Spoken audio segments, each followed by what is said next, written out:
In this video I'm going to show you how to download and install the game DayZ on your PC. What we will do is we will go to Google and we need to locate this game first on Steam before we can proceed with any other steps. So go to Steam and once you are there, search for DayZ.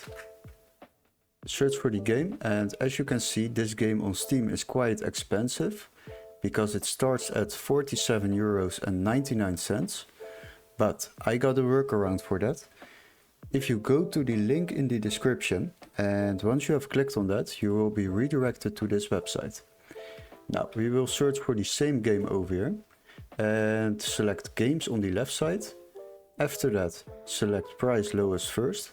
Once you have done that, then you scroll a little bit down, and as you can see, it is already available from 19 euros and 68 cents. So that is quite cheap compared to the price on Steam, because there it was 47 euros and 99 cents.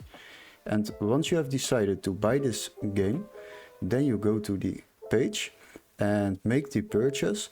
And once you have done that, you will receive a email confirmation with all the steps to download this game through Steam. So you're basically downloading the same game also on Steam, but much cheaper. And that is how you save a lot of money while downloading games on Steam. Hopefully these tips were very helpful. Don't forget to like and subscribe, and we would love to see you in our next tutorial. Cheers guys!